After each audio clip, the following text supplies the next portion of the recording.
Hello friends, आप सबका आपके अपने चैनल गोविंद मैथ लेक्चर्स में एक बार फिर से स्वागत है। तो प्रिय विद्यार्थियों, आज की इस क्लास में हम प्रखर हिंदी कार्य पुस्तिका कक्षा 8 के कार्यपत्रक 31 से लेकर कार्यपत्रक 35 तक की चर्चा हम करेंगे।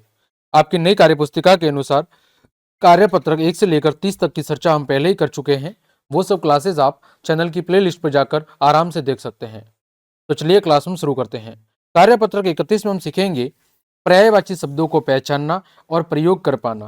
देखिए, पर्यायवाची शब्दों का मतलब क्या होता है? समान अर्थ वाले शब्द का मतलब क्या होता है? समान अर्थ वाले शब्द या दो से अधिक वे शब्द जिनका अर्थ आपस में समान होता है, वे क्या कहलाते हैं? वे आपस में पर्यायवाची शब्द कहलाते हैं। देखिए, पहला प्रश्न, नीचे दिए गए समूह में अलग अर्थ वाले शब्द पर आपको गोला लगाना है।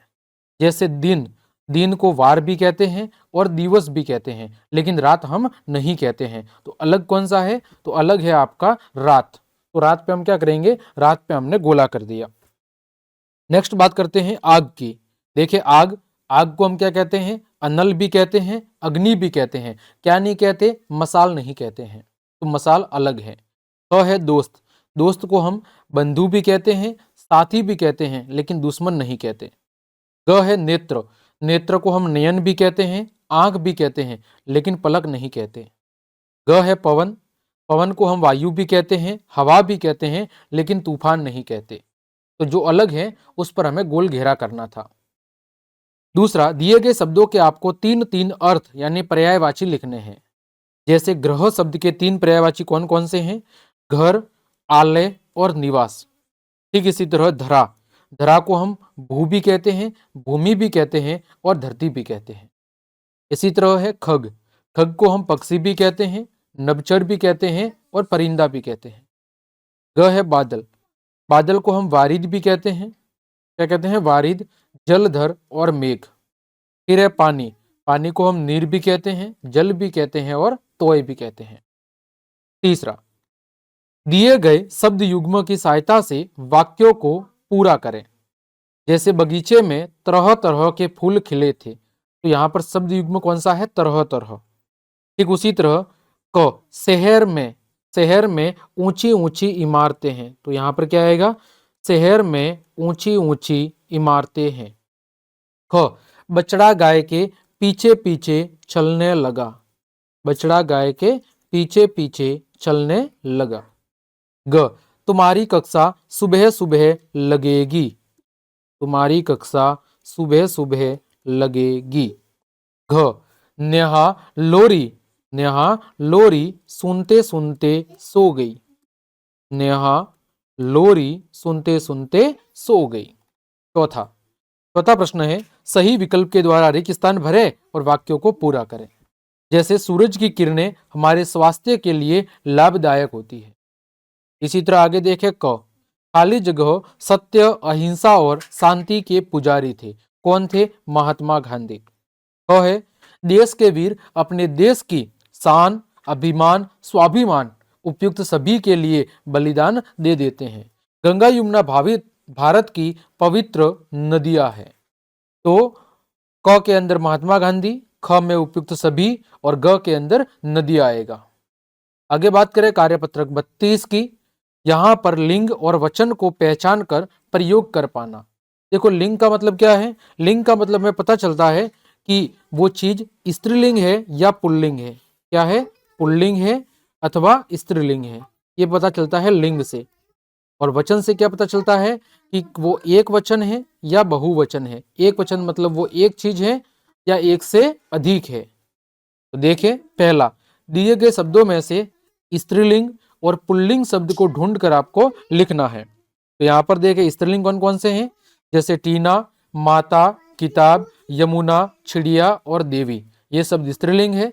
पुल्लिंग कौन कौन से हैं? राम, बैल, भाई, गायक, शेर और जोगी, ये शब्द आपके पुल्लिंग है। दूसरा है, दिए गए एक वचन शब्दों का बहुवचन शब्दों के साथ मिलान करना है। देखिए, कन्या का क्या होगा? कन्याएं। ठीक, सड़क का क्या होगा? सड़कें। पुस्तक का क्या होगा? पुस्तकें। मैं का क्या होगा? हम। और फूल का क्या होगा? फूलो। क्या होगा? फूलो। तीसरा, खाली जगह में स्त्रीलिंग शब्द भरे, जैसे पिता, तो पिता का स्त्रीलिंग क्या होगा? माता। फिर ख में भाई, भाई का स्त्रीलिंग क्या होगा? बहन। आगे ग नर्तकी, नर्तकी का स्त्रीलिंग क्या होगा? नर्तक। क्या होगा? नर्तकी। यहाँ पर क्या है? यहाँ पे नर्तकी नहीं है, यहाँ पर क्या है? नर्तक है, तो नर्तक का क्या होगा? नर्तकी। फिर है कवि, कवि का यहाँ पर क्या होगा? कवयत्री। क्या होगा? कवयत्री। आगे बात करें, चौथा प्रश्न है, निम्नलिखित शब्दों के बहुवचन शब्द लिखे। बच्चा का क्या होगा? बच्चे, महिला का महिलाएं, खिलौना का खिलौने, संतरा का संतरे, घड़ी का घड़िया और नदी का नदिया।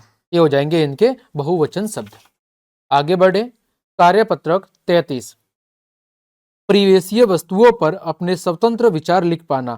परिवेश का मतलब होता है हमारे चारों ओर की वस्तुएं। परिवेश का मतलब क्या होता है? हमारे चारों ओर।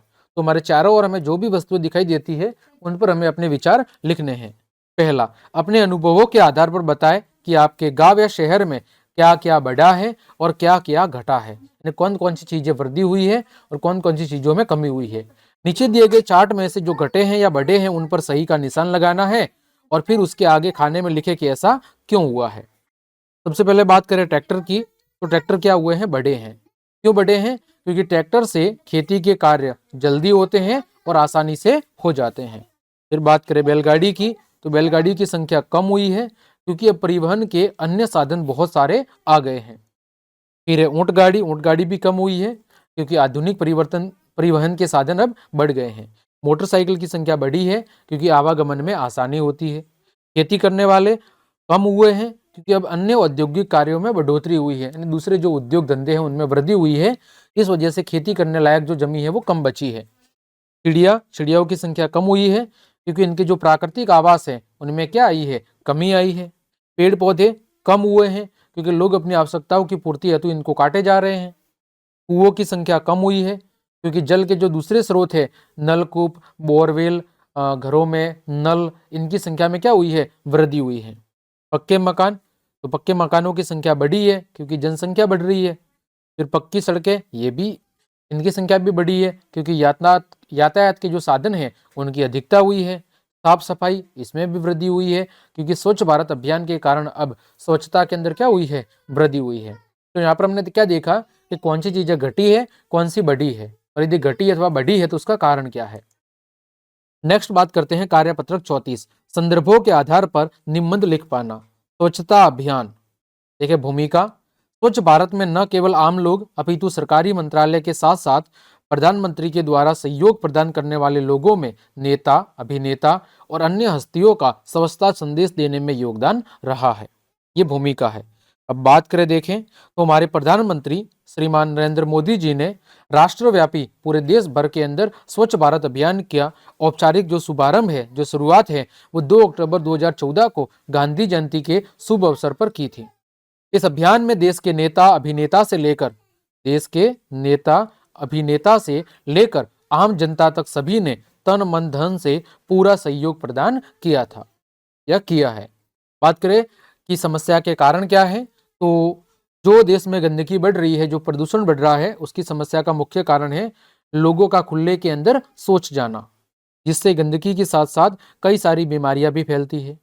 अब लोगों की मानसिकता ये हो गई है कि घर के अंदर शौचालय तो बना लिया, या तो बनाते नहीं है, और यदि बना भी लिया तो वो उसका सही रूप से उपयोग नहीं करते हैं, जिसकी वजह से लोगों को गंदगी और अनेक बीमारियों का सामना करना पड़ता है। फिर बात करें समाधान के उपाय की, तो हमें अपने घर, विद्यालय, कार्यस्थल और आसपास साफ सफाई रखनी चाहिए। खुले में शौच न जाकर सदैव शौचालय का ही प्रयोग करना चाहिए। घर का कूड़ा कचरा वो सब उचित कचरा पात्र में डालना चाहिए। कारखानों का जो भी अपशिष्ट है, जो भी गंदगी है, उन सभी पदार्थों का उचित निस्तारण भी करना चाहिए। इन तरीकों की मदद से इस समाधान, जो ये प्रदूषण अथवा गंदगी की समस्या है, उससे छुटकारा पाया जा सकता है। बात करें कार्यपत्रक 35 की, गद्यांश अथवा पद्यांश को पढ़कर समझ के साथ प्रश्नों के उत्तर देना। नीचे दी गई कविता की पंक्तियों को पढ़कर प्रश्नों के उत्तर दें। सबसे अच्छा मेरा गाँव, यहाँ मिलती है ठंडी चाप, मेरे गांव की बात निराली, चहु और फैली हरियाली, करते काम किसान यहाँ, मेहनत है दिन रात यहाँ, बच्चे प्रतिदिन शाला जाते, शिक्षक इनको खूब पढ़ाते। अब देखें, पढ़ लिख कर हम करेंगे काम, उज्जवल करेंगे गांव का नाम। तो ऊपर लिखी कविता को अपने किसी दोस्त के साथ बोल बोल कर पढ़ो।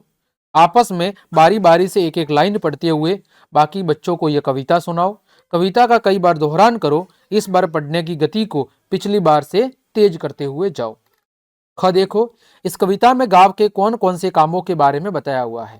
तो यहाँ पर किसान खेती के काम कर रहे हैं, बच्चे विद्यालय जा रहे हैं और शिक्षक क्या कर रहे हैं, पढ़ाने का काम कर रहे हैं।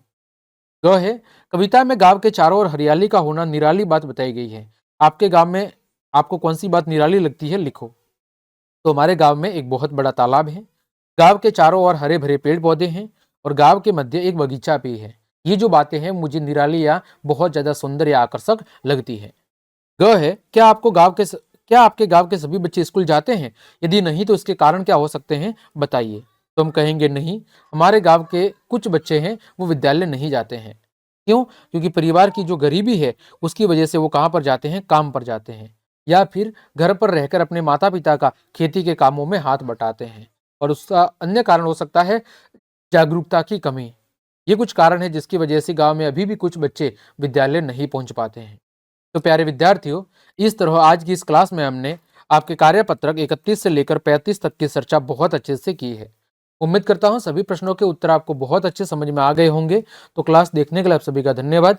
यदि आपको मेरी क्लास और ये मेहनत पसंद आई है तो फिर लाइक, कमेंट, शेयर और सब्सक्राइब जरूर करें। मिलते हैं अगली क्लास में, तब तक के लिए आप सबको जय हिंद, जय भारत।